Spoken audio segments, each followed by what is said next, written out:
almost everybody with overflowing praise for Andrew Breitbart, mostly in the media, and everybody's being respectful, and there's this talk about how, of course, you can't say anything ill of the dead.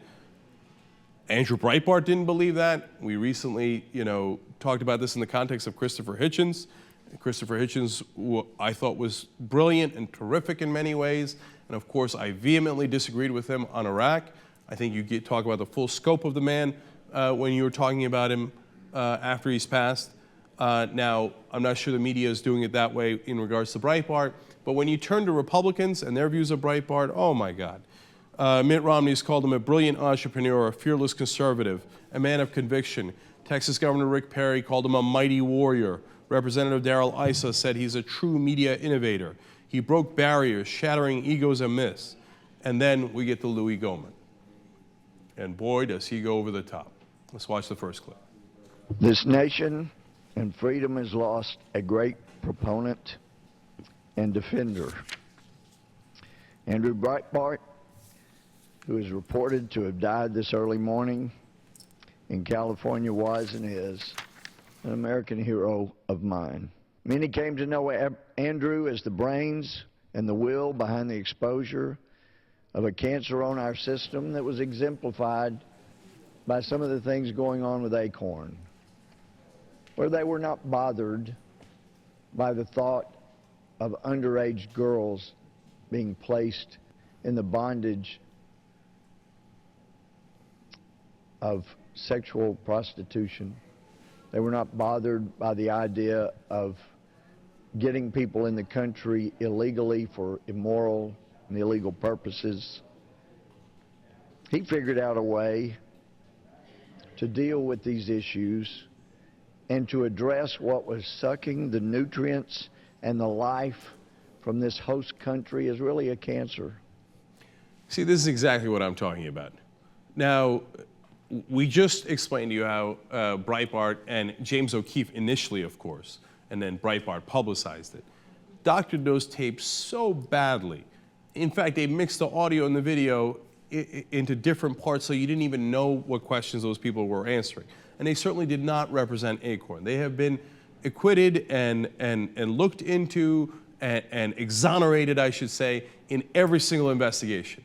But Louie Gohmert goes on the floor of the House and talks about how they were bringing in child porn and prostitutes and advocating for that, and they were a poison, and Breitbart's such a hero for getting rid of them. The reality is, Acorn's largest mistake was that they helped the people to get registered to vote. And Republicans thought those are mainly poor people, a lot of them black people. We don't want them voting. We will destroy them by any means necessary. Louie Gohmert loved that. He's a despicable guy.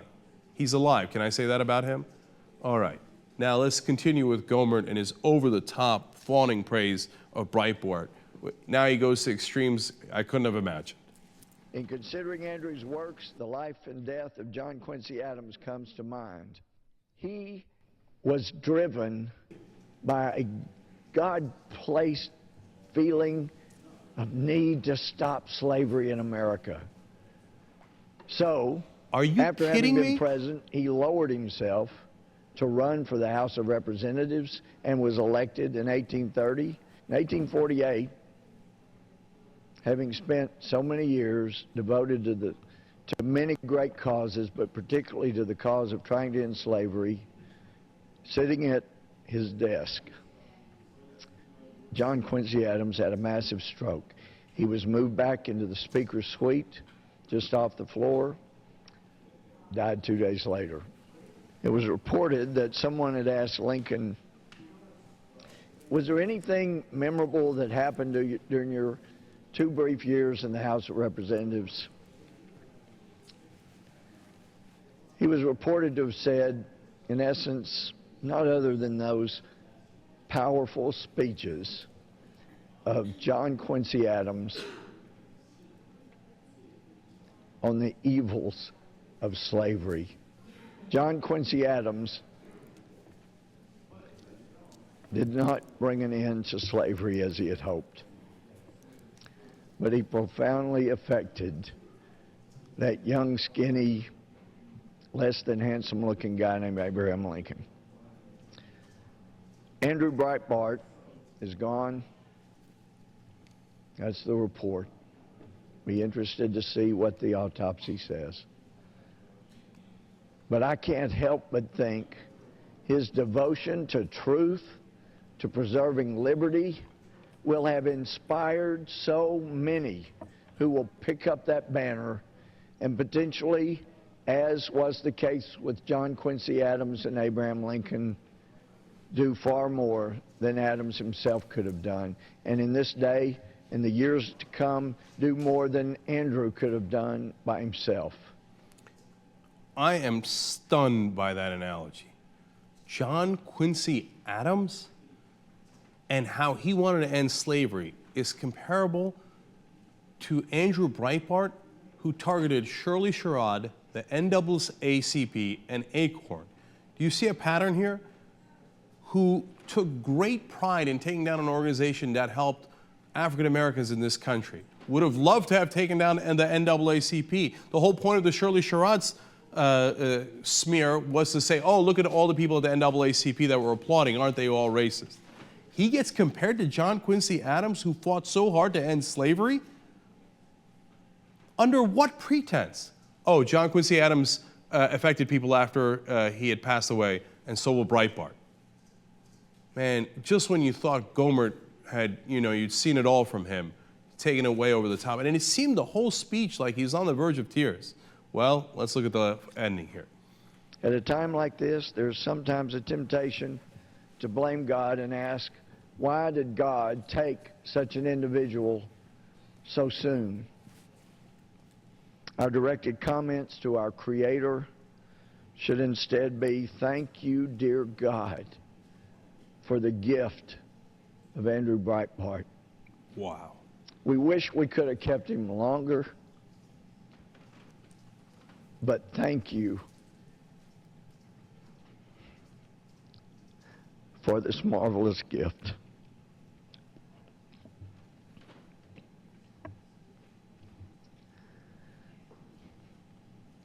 Andrew will be sorely missed by seekers of truth. His departure will be welcomed by those he was exposing, but they shouldn't be too comfortable. I just wrote down the phrase that I couldn't believe. He's seekers of truth. I mean, he's breaking down crying, thanking God for bringing Breitbart here because he was a seeker of truth. But it is an incontrovertible fact that he doctored one tape after another on our program here on the Young Turks. He said, yes, when he was yelling at the occupiers that they were rapists, that it was a stunt. Look, you can say that Andrew Breitbart was seeking victory for his side, and maybe he genuinely believed that it was important to do that and he was going to get there by any means necessary. That he might have been genuine in that pursuit. But you cannot say that he was a seeker of truth. Oftentimes, it's the exact opposite of what he did. And so here's Louie Gohmert. And look, he feels bad for Andrew Breitbart. I don't blame him for that, of course. Like I said, he's got a family, he's got 4 kids. I feel bad. He's 43 years old. It's always terrible to lose someone that young, no matter how much you disagree with them, no matter how wrong you think they were. But to do this praise where you compare him to John Quincy Adams, who fought so hard against slavery, and declare him a seeker of truth, well, you see, that's what I'm speaking out against. Because we can't let that be the final word on Andrew Breitbart.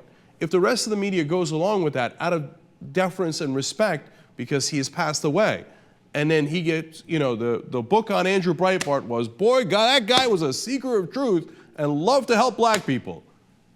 I mean, it turns the truth exactly on its head.